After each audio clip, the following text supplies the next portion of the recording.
ሲመካከሩ ይግባባሉ። ሰዎች ሲነጋገሩ ይበልጥ ይተዋወቃሉ። መተዋወቅ መተሳሰብ መዋደድን ያመጣል። አንዱ ለሌላው ያስባል። አንዱ ለሌላው አጋዥ እንጂ ጠላት አይሆንም። ወንድም ከወንድሙ ሲግባባ ሰላም ይሰፍናል። ውረድ እንውረድ ምዕራፍ ይዘጋል በምክክር።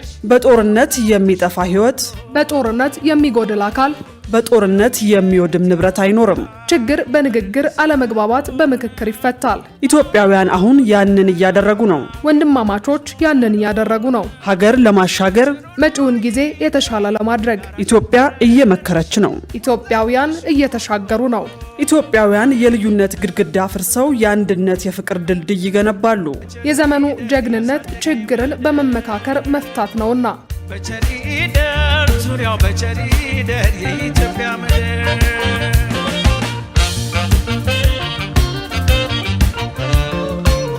አርዕስተ ዜና። በምክክር ጉባኤው የተነሱ የሀሳብ ልዩነቶች ለህዝብ ይፋ ባይሆኑም ጉባኤው ተስፋ ሰጪ ሆኖ ተጠናቋል ተባለ። ከጣንዳን ሰጣ ገባዎችን እንሰማለን። ሪያሊቲው ምን እንደሆነ ባናውቅም እስከዛሬ ትርክቶቹ ጤናማ ትርክቶች አይደሉም። ኢትዮጵያ ህዝብ ደግሞ ሰላም ፈላጊ ነው። ሀገራችን ሰላም ነው የምንፈልገው፣ ሰላም ነው ለሁሉ ነገር የሚሆነ። ከውጭ በዩክሬን የነጻነት ቀን ሩሲያ ከፍተኛ ጥቃት ሰነዘረች። ለዚህ ጀብደኝነት ምላሽ ለመስጠት በዩክሬን የመከላከያ ኢንዱስትሪ ተቋማት ላይ በተለይም በኬቭ ባሉት ላይ ጥቃታችንን አጠናክረናል።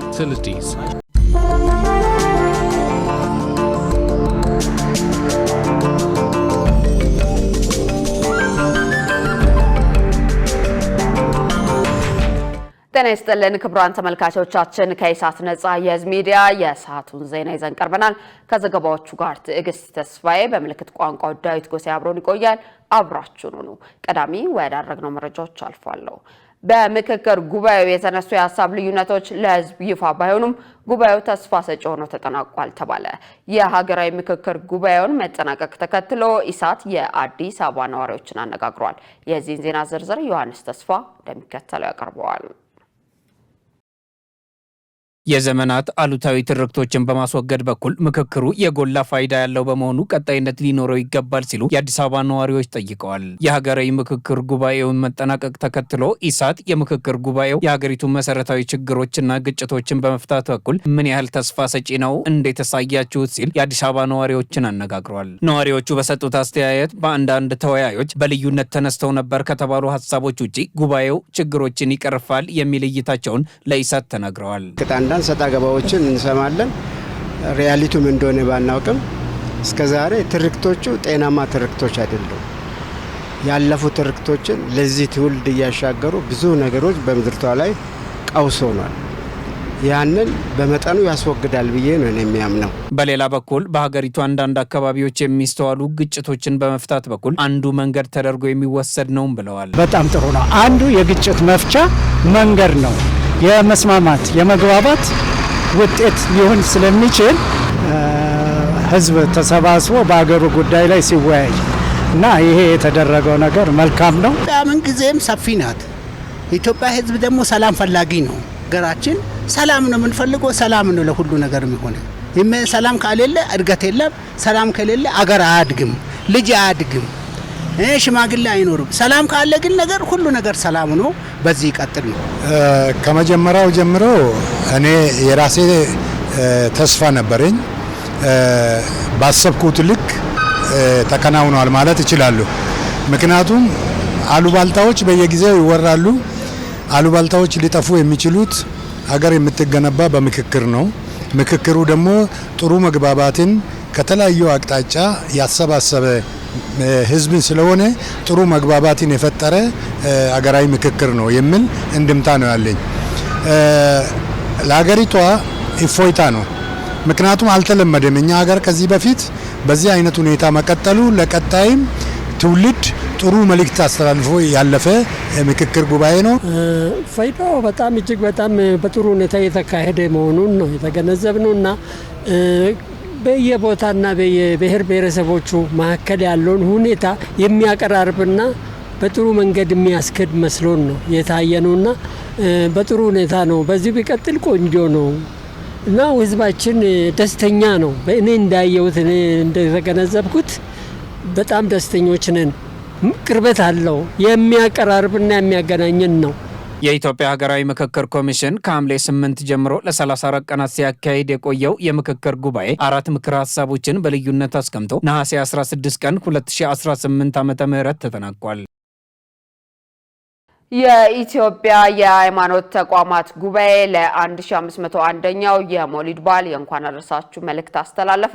ጉባኤው ለመላው የእስልምና እምነት ተከታዮች ለ1501ኛው የነብዩ መሐመድ የልደት መታሰቢያ በዓል የእንኳን አደረሳችሁ መልእክት አስተላልፏል። ጉባኤው ለኢሳት በላከው መግለጫ እንዳስታወቀው የዘንድሮ የመውሊድ በዓል የፍቱህ ነብይ በሚል መሪ ቃል የሚከበር ሲሆን መሪ ቃሉ ነብዩ መሐመድ ለፍትህ፣ ለሰብአዊነት፣ ለፍቅርና ለርህራሄ የሰጡትን የላቀ ዋጋ ለማሰብና ለማሰላሰል እድል የሚሰጥ ነው ብለዋል። በዓሉ ሀገራዊ ምክክሩ በስኬትና በመግባባት በተጠናቀቀበት ወቅት የሚከበር መሆኑ ደስታውን እጥፍ እንደሚያደርገው ያመላከተው ጉባኤው የሃይማኖት መሪዎችና አገልጋዮች ለሀገራዊ ምክክሩ ስኬት ያበረከቱትን አስተዋጽኦ በማንሳት በቀጣይም የተደረሱ ስምምነቶችን በተግባር ከመተርጎም አንጻር ኃላፊነታቸውን እንደሚወጡ ገልጿል። በመጨረሻም በዓሉ ሲከበር በህመም አልጋ ላይ በህግ ጥላ ስርና በችግር ውስጥ ያሉ ወገኖቻችንን በመጠየቅ በማበረታታትና ያለንን በማካፈል ሊሆን እንደሚገባ ያሳሰበው ጉባኤው ለኢትዮጵያ ሰላም፣ አንድነትና በረከት ከልብ የሆነ ዱዓ እንዲደረግ ጥሪ አቅርበዋል።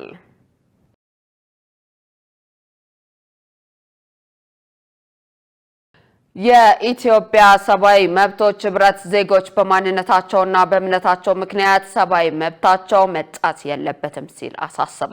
ህብረቱ የፍትህና የህግ ተቋማት የሰብአዊ መብት ጥሰትን የመከላከል ስራቸውን አጠናክረው ማከናወን አለባቸው ብሏል። መሳይ ገዛኸኝ ተጨማሪ አላት። በኢትዮጵያ ውስጥ ግጭት ባለባቸው አካባቢዎች እምነትን መሰረት ያደረገና በማንነት ላይ ያተኮረ የመብት ጥሰት እንደሚካሄድ የኢትዮጵያ ሰብአዊ መብቶች ህብረት ዳይሬክተር መስዑድ ገብየው ገልጸዋል። ዳይሬክተሩ የዜጎች የሰብአዊ መብት አያያዝን በሚመለከት የመብት ጥሰት ይታዩባቸዋል ያሏቸውን አካባቢዎች በመጥቀስ ለኢሳት ተናግረዋል። አክለውም መንግስት የመብት ጥሰት አድራጊዎች ላይ እርምጃ ሊወስድ ይገባል ነው ያሉት። ከአማራ ክልል ወደ አዲስ አበባ ሲመጡ ብዙ ጊዜ በመኪና ሰዎች የሚታገቱባቸው ሁኔታዎች አሉ። ታጠቁ ኃይሎች የሚፈጽሟቸው በአርሲም በቅርቡ እንደዚሁ የኦርቶዶክስ እምነት ተከታዮች ላይ ጥቃት ደርሰዋል። የከባድ መኪና የሚያሽከረክሩ ሾፌሮች በተደጋጋሚ እንደዚሁ ታጠቁ ኃይሎች የሚያደርሱባቸው ችግሮች አሉ። ስለዚህ አጠቃላይ በአማራ ክልል ያለው ሁኔታ የምናውቀው ነው። ትግራይ ክልል ባለው ሁኔታ ስቲል በተፈናቃዮች ላይ በአጠቃላይ በዜጋውም ላይ ጭምር በወጣቶች የተለያየ ችግሮች የደረሱባቸው አፈሳዎችን ጨምሮ ከአካባቢው ለማምለጥ በሚደረጉ ሂደቶች ለህገ ወጥ የሰዎች አዘዋዋሪ መጋለጥን ጨምሮ እንደዚህ አይነት ችግሮች በብዙ አካባቢዎች እንዳሉ እንረዳለን። የኛም ግምገማ እነዚህ ችግሮች ባለው የግጭት አውድ ውስጥ የሚፈጠሩ ከመሆናቸው አንፃር መንግስት አሁንም ቢሆን እንደ መንግስት እነዚህ አይነት የመብት ጥሰት የሚያደርጉ ሰዎችን ተጠያቂ ማድረግ አለበት። የፍትህና የህግ አስከባሪ ተቋማት ስራቸውን አጠናክረው መቀጠል መቻል አለባቸው።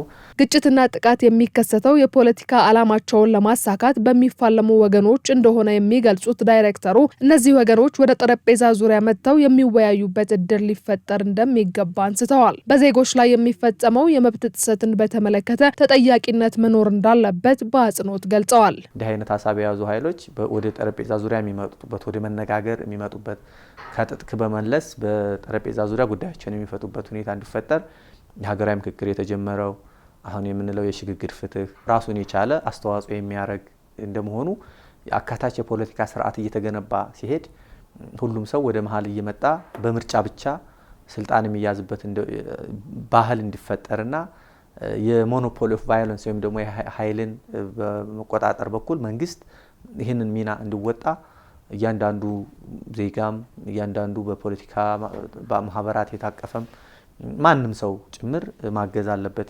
ያም ሆኖ በእነዚህ ምክንያቶች ለተፈጠሩት ጥፋቶች ተጠያቂነት መፈጠር አለበት። ተቋማት መጠናከር መቻል አለባቸው። በተለይ ዜጎች በማናቸውም ሁኔታ በእምነታቸውም ሆነ በማንነታቸውም ሆነ በማናቸውም ሁኔታ ችግር ሊገጥማቸው አይገባም። ይሄ ሰብአዊ መብቶቻቸው ናቸው። ይሁን እንጂ አቶ መስዑድ ከሀገራዊ ምክክር ኮሚሽን ጠቅላላ ጉባኤ በኋላ ይካሄዳል ተብሎ የሚጠበቀው የሽግግር ፍትህ ራሱን ችሎ ችግር ይቀርፋል ብለው እንደሚያምኑ ገልጸዋል። የአረንጓዴ አሻራ መርሃ ግብር የኢኮኖሚ ተጠቃሚነትን ከማሳደግ አኳያ ያለው ፋይዳ የጎላ ነው ተባለ። በሌላ በኩል የምግብ ዋስትና ለማረጋገጥና ለወጣቶች የስራ ዕድል ለመፍጠር ይረዳል ሲል የኢትዮጵያ ህብረት ስራ ኮሚሽን አስታውቋል። መሰረት ባዩ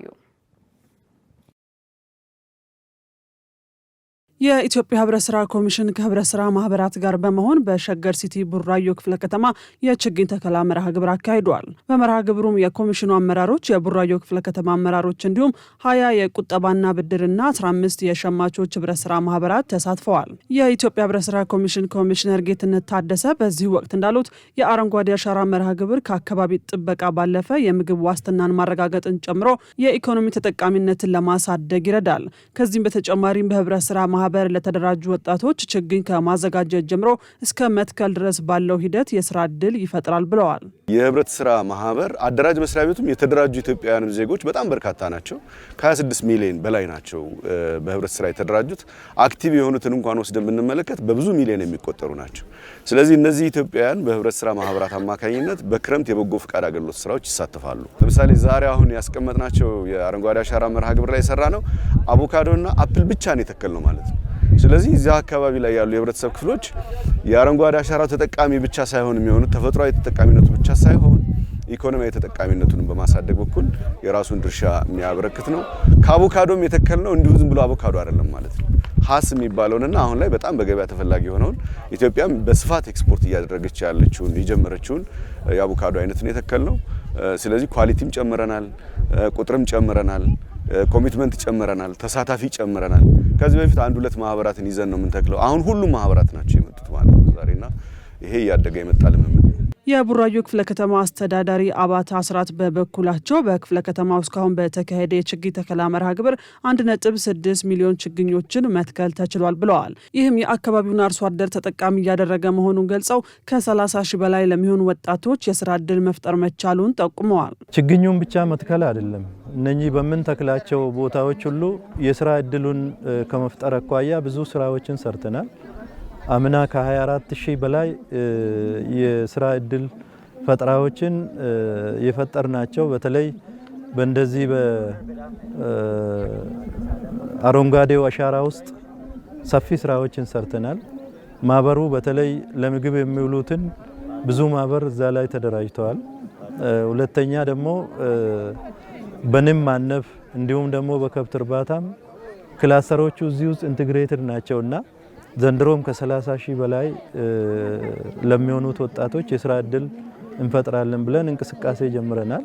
የችግኝ ተከላ መርሃ ግብር የኢኮኖሚ ተጠቃሚነትን በማሳደግ በኩል ያለው ፋይዳ የላቀ በመሆኑ ባህል ሆኖ ሊቀጥል ይገባል ተብሏል።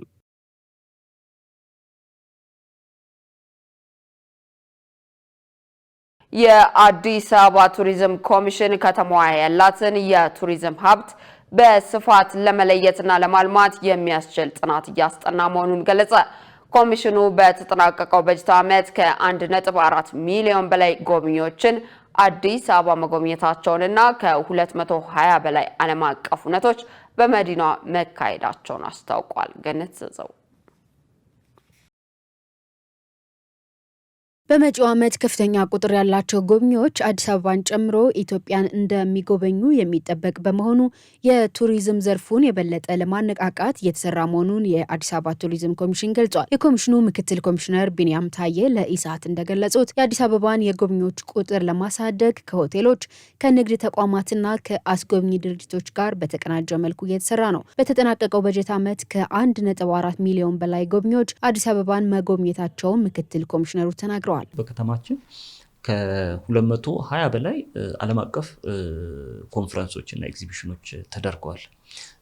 እነዚህን በተደረጉበት ወቅት ከአጋር ተቋማቶች፣ ከኢቨንት ኦርጋናይዘሮች እንዲሁም ደግሞ ከሴክተር መስሪያ ቤቶች ጋር በመተባበር እነዚህ ለዚህ ኮንፈረንስ የመጡ እንግዶችን አብዛኛውን በሚቻል መልኩ ከተማዋን እንዲጎበኙ አስችለናል። ላለፉት 5-6 ዓመታት በፊት የጎብኚዎች ቁጥር ከ1 ሚሊዮን አይበልጥም ነበረ። እኛ ባለፈው ዓመት ያቀርነው እስከ 1.2 ሚሊዮን እንግዶች ይመጣሉ ብለን ነበር። ከዛ ውስጥ 1.4 ሚሊዮን እንግዶች ከተማዋን ሊጎበኙ ይችላል ማለት ነው። ከዚህ በተጨማሪም ከተማዋ ያላት የቱሪዝም ሀብት በትክክል ምን እንደሆነ ብሎም እስካሁን ጥቅም ላይ ያልዋሉ የቱሪዝም እድሎች የት እንዳሉና ሀብቶቹን ወደ ዘላቂ የቱሪዝም መዳረሻነት እንዴት ማሳደግ እንደሚቻል ለመለየት ጥናት መጀመሩን ምክትል ኮሚሽነሩ ገልጸዋል። ከአዲስ አበባ ዩኒቨርሲቲ ጋር በመተባበር ከተማዋ ያላት ሪሶርስ ምንድነው? የቱሪዝም ሪሶርስ ዋናው ሀብትን በመለየት ነው ስራዎችን መጀመር ያለብንና ሀብታችን ምንድነው? እጃችን ላይ ያለ ሀብት ምንድነው? እንዲሁም ደግሞ ፖቴንሻል ወር ደግሞ ለሀብትነት ለቱሪዝም ሀብትነት ሊውል የሚችል ጸጋ ምንድነው የሚለውን እያስለየን ጥናት እየሰራን ነው። ኦልሞስት አሁን እሱም በፋይናል ስቴጅ ደረጃ ነው የሚገኘው። ይሄንና መሰል ስራዎችን ሰርተናል። በቱሪዝም ዘርፍ የሚሰጠውን አገልግሎት ማሻሻልም የኮሚሽኑ ዋነኛ ትኩረት መሆኑን የጠቀሱት ምክትል ኮሚሽነሩ በዚህም ሆቴሎች፣ አስጎብኚ ድርጅቶችና የትራንስፖርት ሰጪ ማህበራት የአገልግሎት ደረጃቸውን እንዲያሻሽሉ የሚደረገው ቁጥጥርና ክትትል መጠናከሩን አብራርተዋል። አገልግሎት ሰጪ ተቋማቶችን ለምሳሌ ባለኮከብ ሆቴሎችን እንዲሁም ደግሞ የአስጎብኚ ድርጅቶችን፣ የታክሲ ማህበራትን ደረጃዎችን እንዲሁም ደግሞ በየአመቱ ላይሰንሳቸውን እድሳት እናደርጋለን ማለት ነው። ይህን እድሳት ስናደርግ የኛ የክትትልና ድጋፍ ባለሙያዎች ሄደው ያለበትን ሁኔታ አይተው ገምግመው ቤዝዶን ዛት ነው አፕሩቫል ሲያገኝ እኛ ይህን ሰርቲፊኬት የምንሰጠው ማለት ነው። አንዳንድ ጉድለቶች ያጋጥማሉ፣ እውነት ነው። ያንን እዛው እንደ ምክር ሀሳብ እኛም እንደዚህ አይነት ነገር እንዲያስተካክሉ ግብረ መልስ እንሰጣለን። ከዛም ብቻ አልፎ ቀጥታ መቅጣትና እንትን ላይ ገና አሁን እንትኑም አልፈቀደልንም አሁን ስለታጠፈ፣ ግን ወደፊት እኛ በቅድ ደረጃ ይዘናል። እንዲሁም ደግሞ ደንቡም እንዲሻሻል ፑሽ እያደረግን ነው። ግን አሁን ባለው ሁኔታ ግን ግብረ መልስ እንሰጣለን። እንዲሁም ደግሞ ላይሰንሳቸው ይህን ነገር ካላሟሉ አናድስላቸው። ትልልቅ ዓለም አቀፍ ኮንፈረንሶች እየመጡ ነው ከተማዋ ላይ። የእንግዳ ቁጥሩም እንደዛው ነው የሚጨምረው። ይህ ቁጥር በጨመረ ቁጥር የኛ የማስተናገድ አቅም ጥያቄ ውስጥ እንዳይገባ ትልቅ የካፓሲቲ ቢልዲንግ ኢን ተርምስ ኦፍ ኢንፍራስትራክቸርም ሆነ የሰው ኃይል ላይ በደንብ መሰራት አለበት።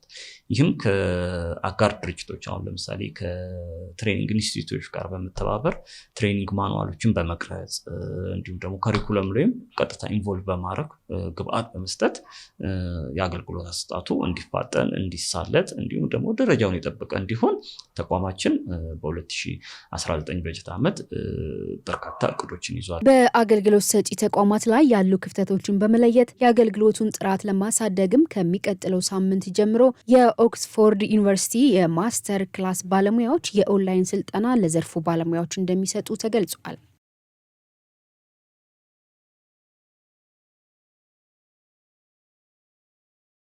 ክቡራን ተመልካቾቻችን ከኢሳት ነጻ የህዝብ ሚዲያ ዘገባዎቻችን ወደ እናንተ መድረሳቸውን አሁንም እንደቀጠሉ ናቸው።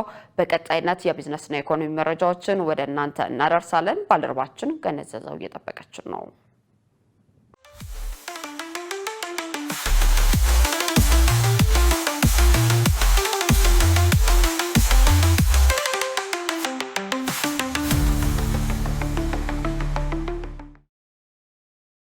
ሰላም ጤና ይስጥልን የተከበራችሁ ተመልካቾቻችን፣ ከኢሳት ነጻ የህዝብ ሚዲያ ለዕለቱ ያዘጋጀናቸውን የቢዝነስና የኢኮኖሚ መረጃዎችን ወደ እናንተ እናቀርባለን። ከዘገባዎቹ ጋር ገነት ዘዘው ነኝ። አብራችሁ ቆዩ።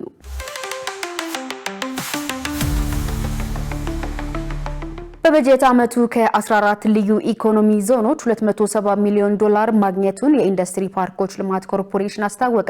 የኢንዱስትሪ ፓርኮች ልማት ኮርፖሬሽን በሚያስተዳድራቸው 14 ልዩ ኢኮኖሚ ዞኖች ውስጥ በበጀት ዓመቱ ለውጭ ገበያ ከቀረቡ ምርቶች $270 ሚሊዮን ገቢ ማግኘቱን አስታውቋል።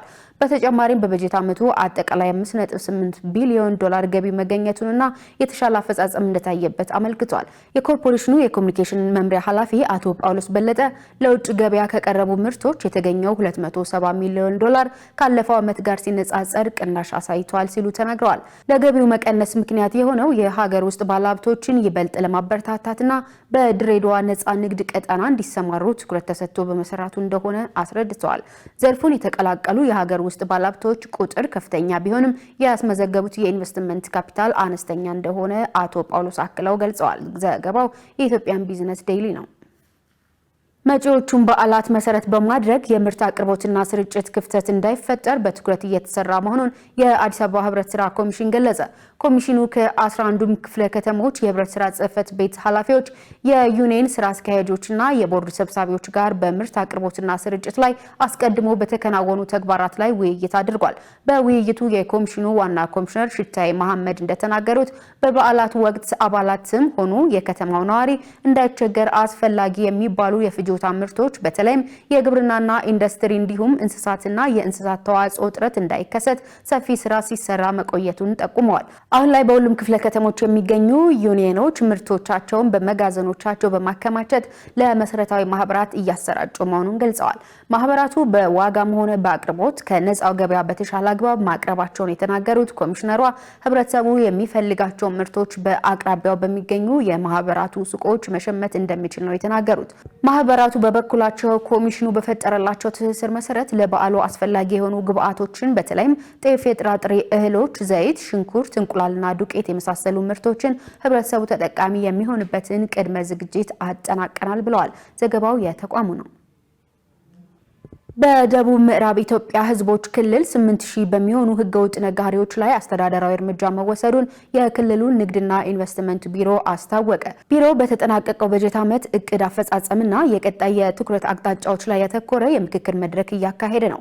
የቢሮው ኃላፊ አቶ ታሪኩ አካሉ በመድረኩ ላይ እንዳሉት የንግድ ሚዛን ስርዓትን በማስጠበቅ ጤናማ ግብይት መፍጠር ላይ ትኩረት አድርጎ እየሰራ ይገኛል። በዚህም በተጠናቀቀው 2018 በጀት ዓመት የኑሮ ውድነትን ለማረጋጋት የሚያስችሉ ተግባራት የተከናወኑ ሲሆን ይህም ውጤታማ እንደነበር ተናግረዋል።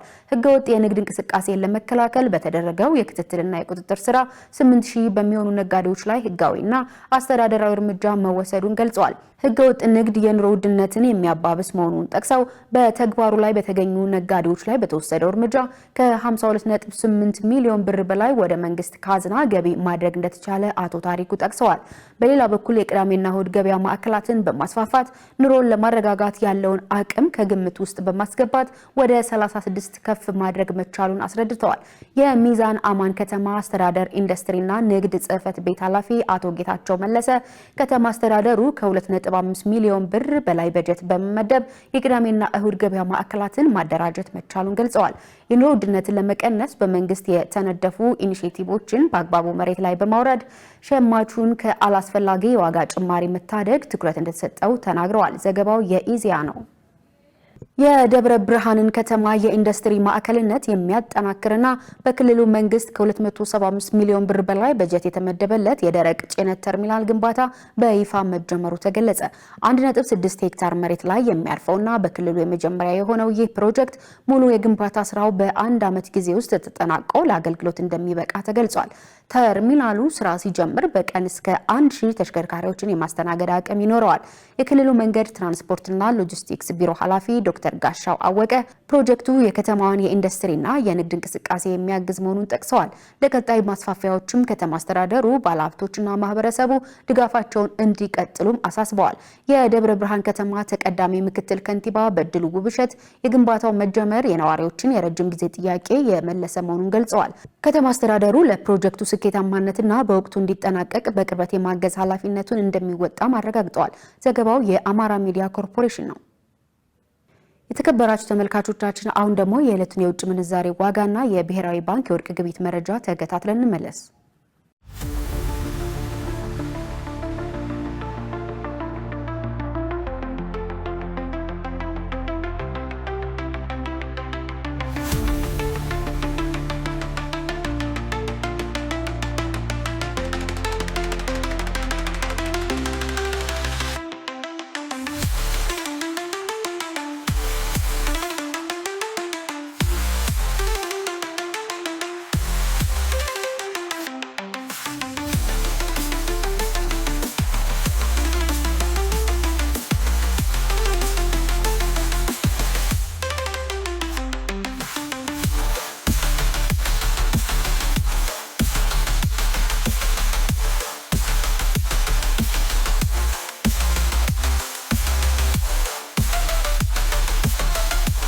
ተመልካቾቻችን ለዕለቱ ያዝናቸው የቢዝነስና የኢኮኖሚ መረጃዎች በዚሁ ተጠናቀዋል። ወደ ቀጣይ ዜና ላሳልፋችሁ።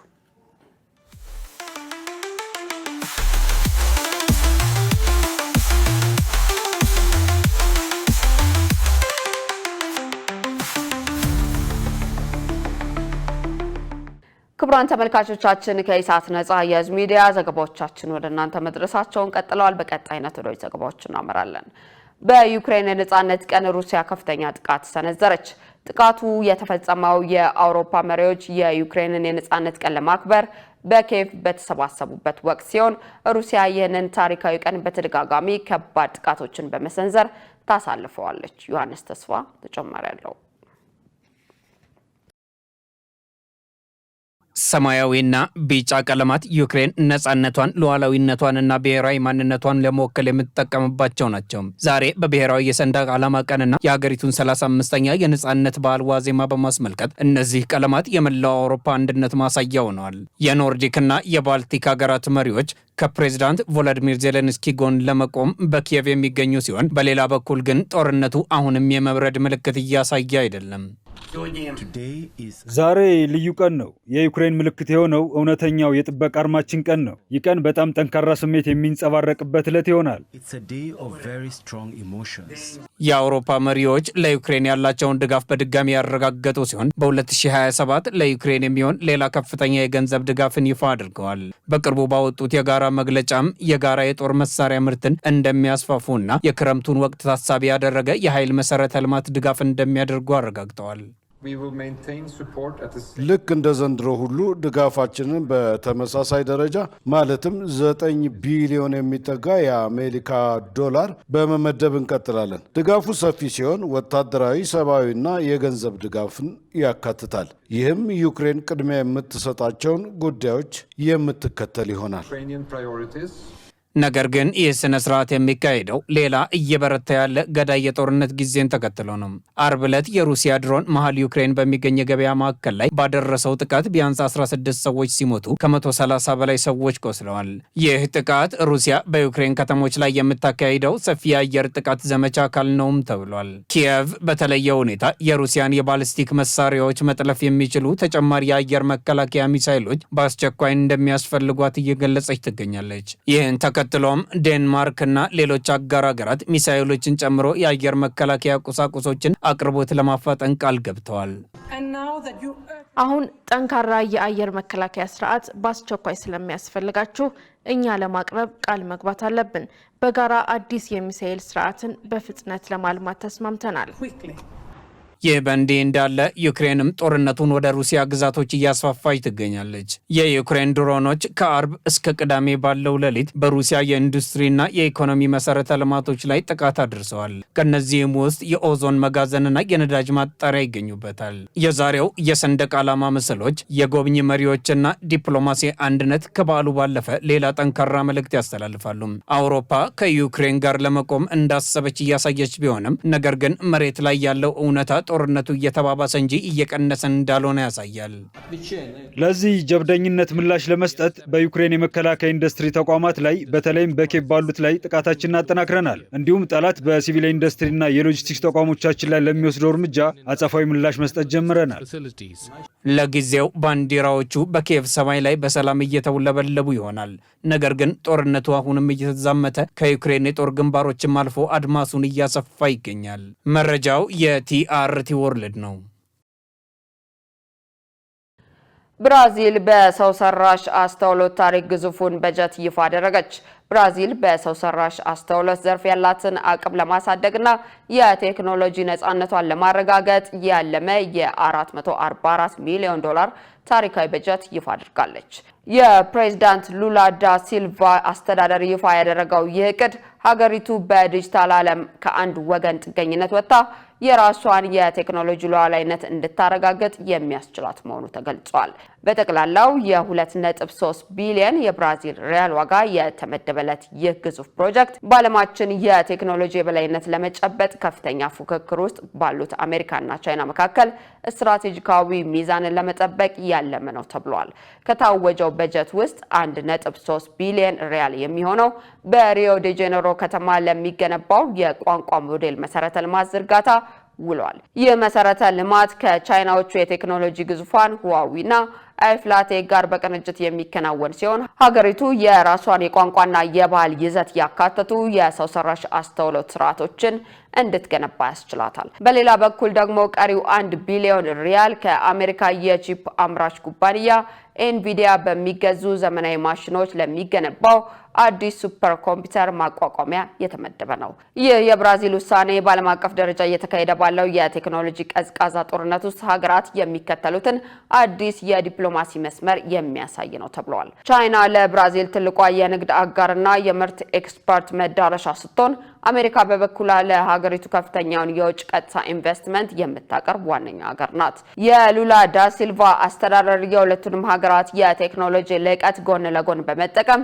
ብራዚልን በደቡብ አሜሪካ አህጉር የመጀመሪያው የሰው ሰራሽ አስተውሎት የቴክኖሎጂ ማዕከል የማድረግ ራዕይ ሰንቋል። ሮይተርስ እና ብሉምበርግ የመረጃው ምንጮች ናቸው።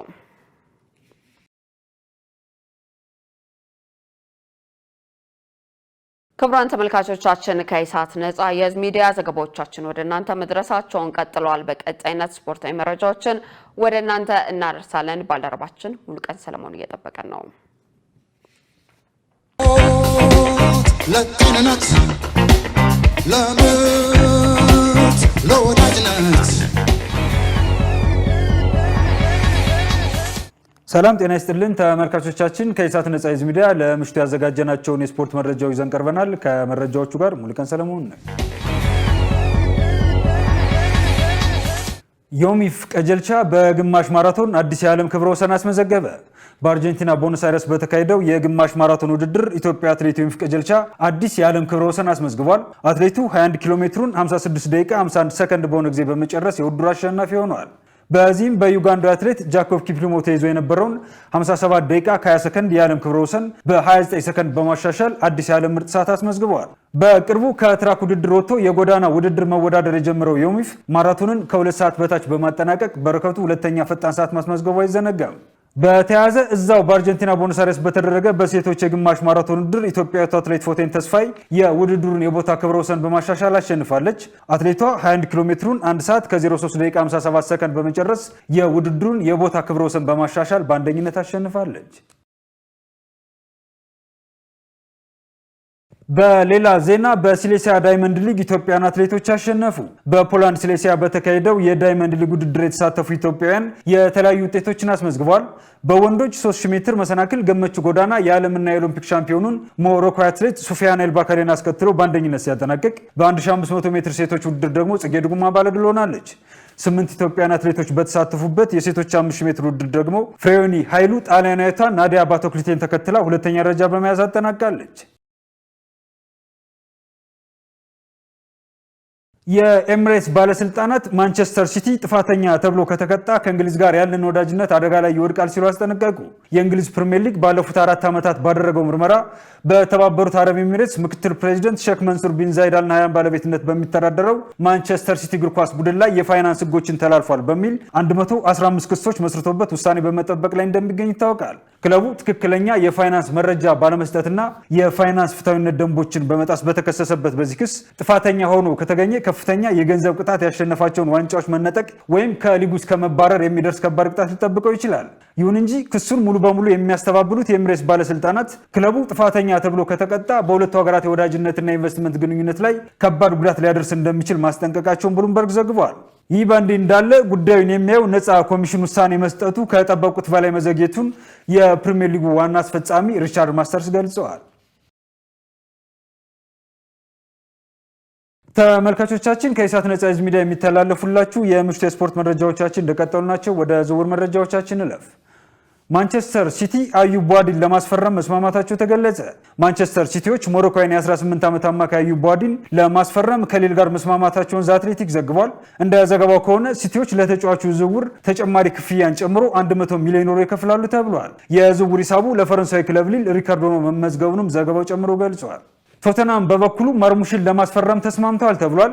የሰሜን ለንደኑ ክለብ ቶተናም የ7 ዓመቱን ግብጽ የፊት መስመር ተጫዋች ኦማር ማርሙሽን ከማንቸስተር ሲቲ ለማስፈረም መስማማታቸው ተዘግቧል። ቶተናም ተጫዋቹን የሚያስፈርመው በ50 ሚሊዮን ፓውንድ የመግዛት ግዴታ ባካተተው ውሰት መሆኑም ተገልጿል።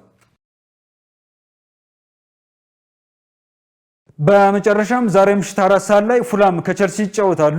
በእንግሊዝ ፕሪሚየር ሊግ የ26-27 የውድድር ዘመን የመጀመሪያ ሳምንት የመጨረሻ ጨዋታ ዛሬ ምሽት 4 ሰዓት ላይ ፉላም ከቸልሲ በክራቨን ኮቴጅ ይጫወታሉ። ጨዋታው ስፔናዊ ጓደኛሞችን አሰልጣኝ ጃቪ አሎንሶና አርቤሎን በተቃራኒ የሚያገናኝ በመሆኑ ይበልጥ ተጠባቂ አድርጎታል። የ44 ዓመቱ ዣቪ አሎንሶና የ43 ዓመቱ አልቫሮ አልቤሮ በሊቨርፑል፣ ሪያል ማድሪድ እና ስፔን በጋራ 262 ጨዋታዎችን አድርገዋል። በተጫዋችነት ዘመናቸው እንደ አውሮፓውያን አቆጣጠር በ2004 ዣቪ አሎንሶ ሊቨርፑልን የተቀላቀሉ ሲሆን አልቤሮ ደግሞ በ2007 ወደ ሊቨርፑል ሄደዋል። ከጥቂት ዓመታት በኋላ ደግሞ 2009 ላይ ሁለቱም በአንድ ሳምንት ውስጥ ሊቨርፑልን ለቀው ሪያል ማድሪድን ተቀላቅለዋል። ስፔን ወክለው በ38 ጨዋታዎች ሜዳውን የተጋሩት ሁለቱ አሰልጣኞች በጋራ 2 የአውሮፓ ዋንጫና 1 የዓለም ዋንጫ አሸንፈዋል። ሁለቱም በተመሳሳይ በ2016-17 የውድድር ዘመን መጨረሻ ጫማቸውን ሰቅለዋል።